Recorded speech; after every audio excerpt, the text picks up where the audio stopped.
Okay.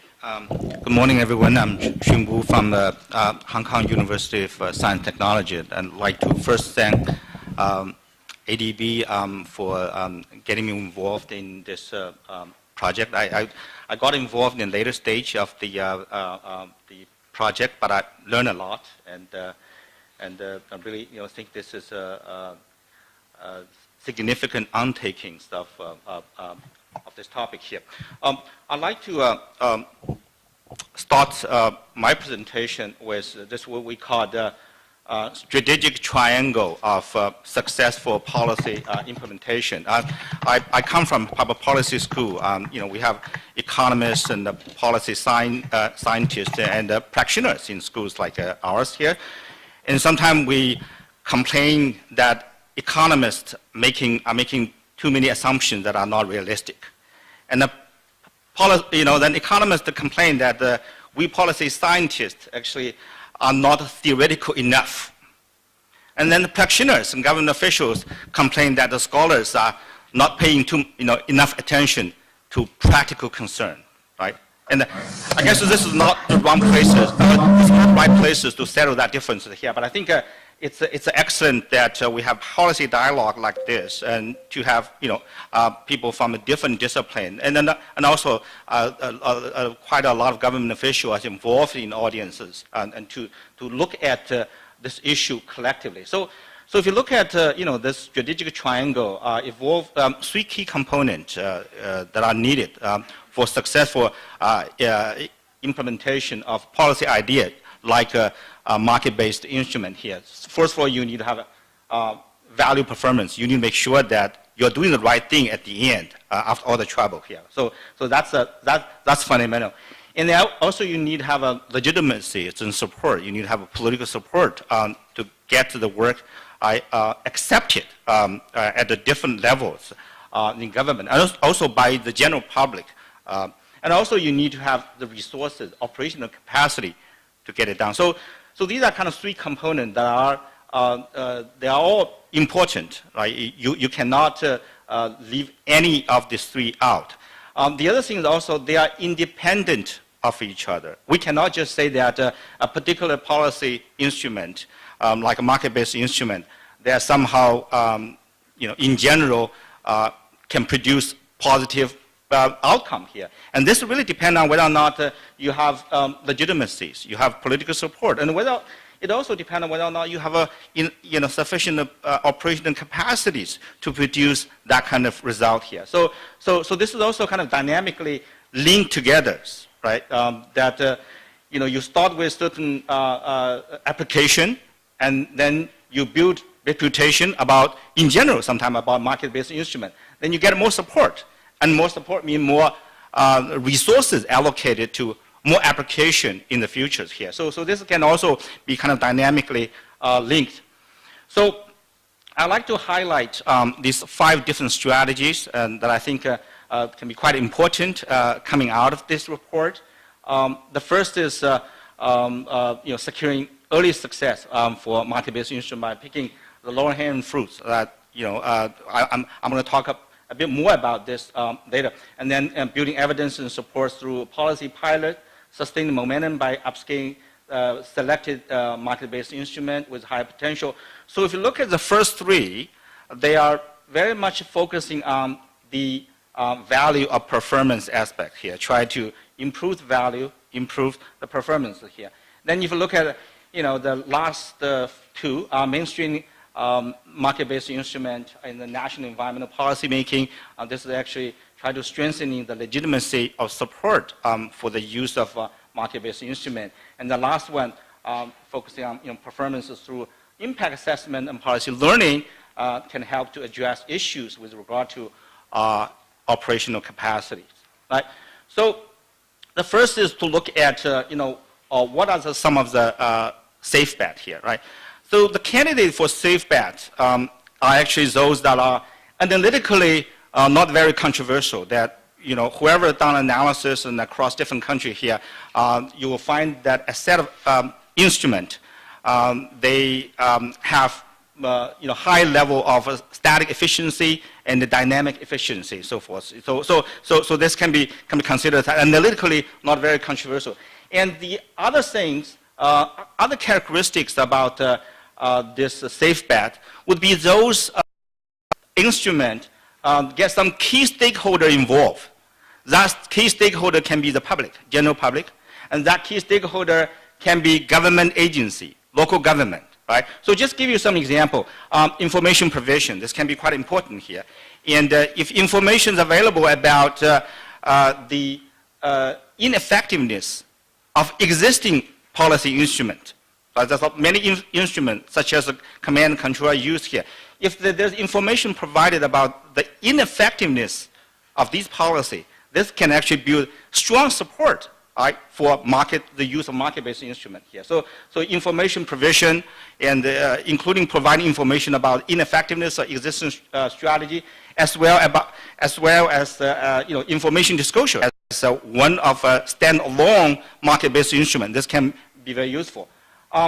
Subsidy reform, for example, if you look at the issue of energy subsidy by country, despite of many rounds of reform in this area, many countries still have significant energy subsidies.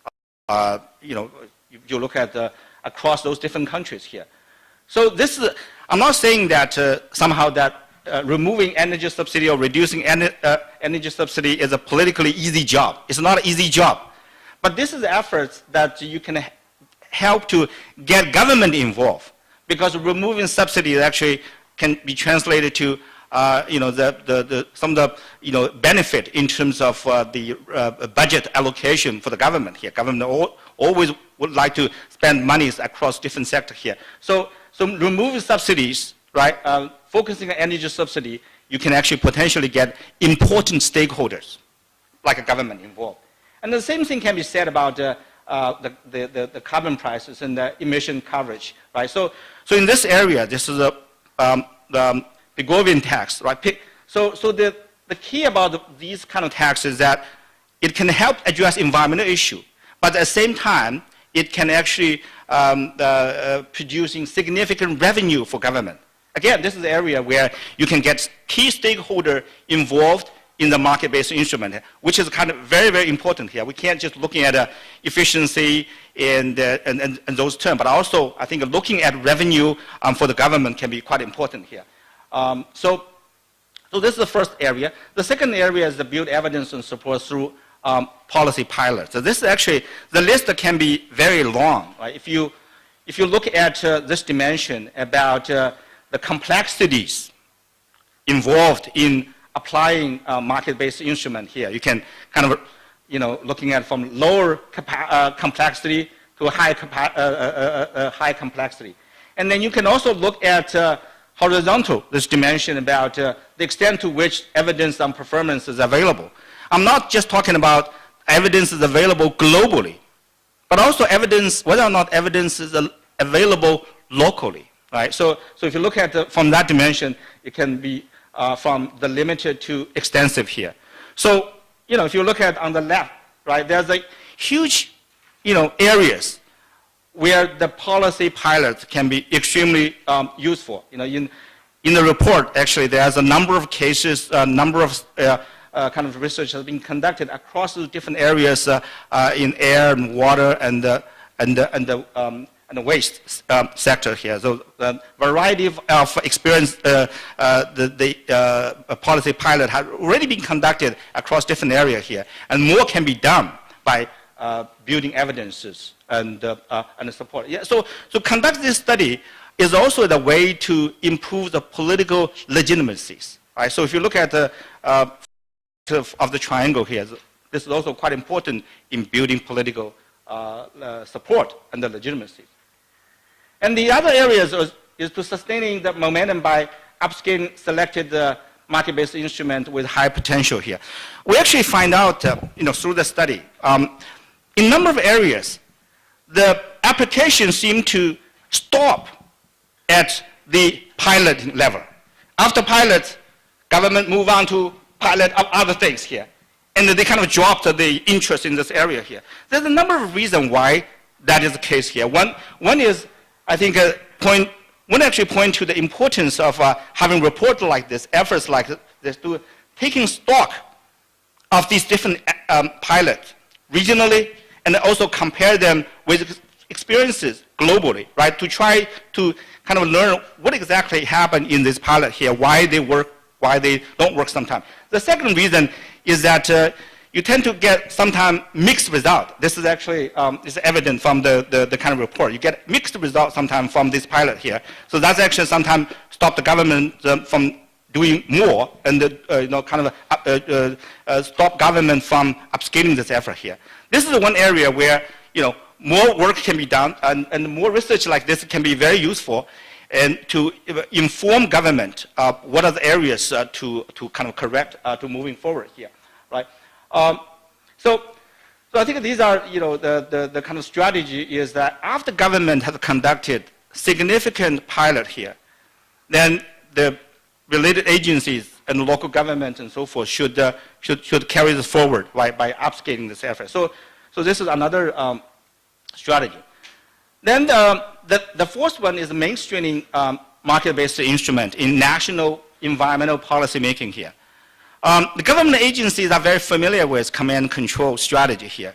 If you go to any government agencies, you'll find particular like a department that are responsible for certain type of command and control strategy here. You may find officials that are extremely familiar with command and control strategy here. But if you go to those different government agencies, you ask who owns the agenda of market-based instrument. You don't necessarily find a particular agencies that feel like they own this agenda, and you don't necessarily find a lot of government officials who are familiar with these different knowledges about using the market-based instrument. So this is indicate the importance of mainstreaming the market-based instrument in the national environmental policy making here, right? So basically, this has to become an important vocabulary across the different level of the government here to really highlight this to kind of elevate that importance to the level of other instruments such as command and control strategy. Last one is to enhancing the performances through the impact assessment and the policy learning. Throughout today's presentation, you may get a sense that we are a bit reluctant to really make sweeping statements about what can be recommended and what is more effective and so forth. One of the reasons is that based on this large-scale analysis, we actually find that there's very little evidence that generated through rigorous impact assessment. There are some qualitative assessment here, there are also certain quantitative assessment, but very, very few actually depend on rigorous impact assessment here. This is something that I think one of the contributions that can be made by this particular report is to highlight that importance of that capacity building. As I mentioned earlier, this is one of the key components is the operational capacity. Operational capacity including the capacity to understand what works and what doesn't work here. And of course, the policy learning is actually quite important. I think in today's events like this one, we have policymakers and across the different agencies and so forth who are, and this can actually help us to understand why some of the instruments work better than others, what to be done, and so forth. So these are kind of the brief discussion about the five strategies that can help us to think about moving forward. Thank you very much.